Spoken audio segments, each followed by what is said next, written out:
Hello friends, அடுப்பங்கரை நம்ம வீட்டு சமையலில் வத்த குழம்பு செய்ய போகிறேன். ஈஸியான முறையில் என்னோடய ஸ்டைலில் எப்படி செய்யலான்னு பார்க்கலாம். அதுக்கு முதல்ல ஒரு கடாய் எடுத்து வச்சுட்டு கொஞ்சம் ஆயில் ஊற்றிக்கோங்க.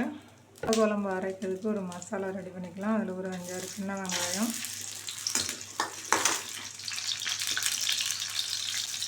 ஒரு 3 தக்காளி, இதெல்லாம் சேர்த்து நல்லா வதக்கிக்கலாம். தக்காளி கொஞ்சம் வதங்கும் போது இதில் குழம்புக்கு தேவையான மசாலா சேர்த்து வதக்கிக்கலாம். ஒரு 1/2 ஸ்பூன் அளவுக்கு தனி மிளகாத்தூள், 1 ஸ்பூன் குழம்பு மிளகாத்தூள், ஒரு 2 ஸ்பூன் மல்லித்தூள், மசாலாலாம் சேர்த்து நல்லா இந்த ஆயிலே வதக்கி விட்டுக்கோங்க. வத்த குழம்புக்கு தேங்காய் சேர்க்க மாட்டாங்க, எங்கள் ஊர் ஸ்டைலில் தான் நான் வைக்கிறேன். அதனால் நான் ஒரு 2 துண்டு தேங்காய் இது மாதிரி துருவி வச்சுருக்கேன். இதையும் சேர்த்து அந்த மசாலாவோட நல்லா வதக்கி விட்டுக்கோங்க. இப்போ நம்ம குழம்ப தாளிச்சிக்கலாம். இதை ஆற வச்சிடலாம் அரைக்கிறதுக்கு. இப்போ இன்னொரு கடாயில் குழம்ப தாளிச்சிக்கலாம்.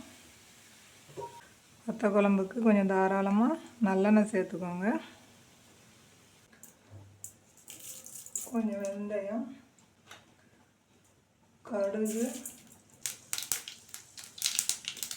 சும்மா ஒரு 4-5 மிளகு, கொஞ்சம் ஜீரகம், ஒரு 3 காஞ்ச மிளகாய். கடுகு நல்லா வெடிக்கணும். இது மாதிரி சின்ன வெங்காயம் உங்களுக்கு எவ்வளோ தேவையோ அந்த அளவுக்கு சேர்த்துக்கோங்க. 2 பூண்டு உரித்து வச்சுருக்கேன், அதையும் சேர்த்துக்கலாம். ஒரு கொத்து கருவேப்பிலை சேர்த்து நல்லா கிளறி விட்டுக்கோங்க. நான் சின்னதாக ஒரு முருங்கைக்காய் அதையும் சேர்த்துக்கிறேன்.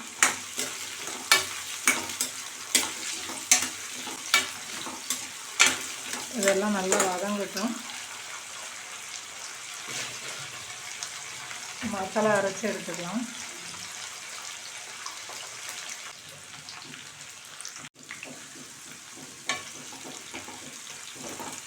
இப்போ வெங்காயம் பூண்டு எல்லாம் நல்லா வதங்கிடுச்சு. நம்ம இந்த ஸ்டேஜில் அரைச்சி இருக்கிற மசாலாவை சேர்த்துக்கலாம்.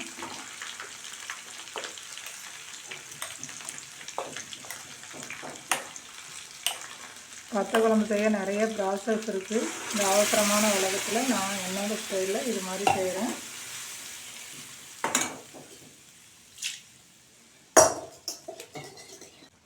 குழம்புக்கு தேவையான அளவு புளி சேர்த்துக்கலாம். கொஞ்சமாக மஞ்சள்தூள், கொஞ்சம் பெருங்காயத்தூள்,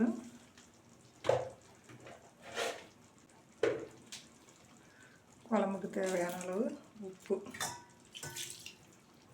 எல்லாம் சேர்த்து கலந்துட்டு இந்த ஸ்டேஜில் உப்பு புளிப்பெல்லாம் கரெக்டாக இருக்கான்னு பார்த்துக்கோங்க.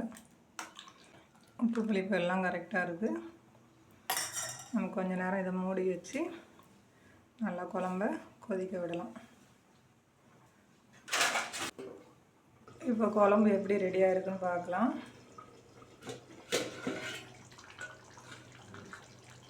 குழம்பு நல்லா தலை சூப்பராக ரெடி ஆகிடுச்சு.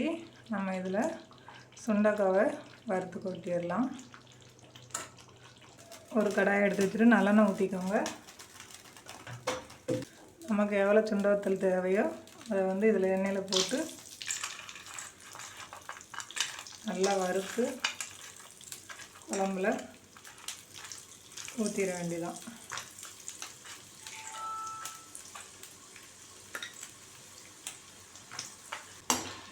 அடுப்பை மீடியம் ஃப்ளேமில் வச்சு வறுத்துக்கோங்க. இல்லை இந்த அளவுக்கு வறுத்தா போதும். அடுப்பை ஆஃப் பண்ணிவிட்டு அதில் ஒரு கொத்து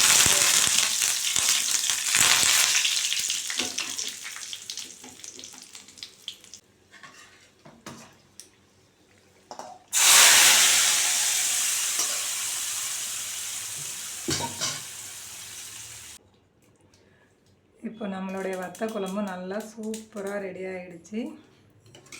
நீங்களும் இது மாதிரி செய்து பாருங்கள். எப்படி இருக்குன்னு கமெண்ட் பண்ணுங்கள். உங்கள் ஃப்ரெண்ட்ஸோடு ஷேர் பண்ணுங்கள். அடுத்த ஒரு வீடியோவில் சந்திப்போம். நன்றி, வணக்கம்.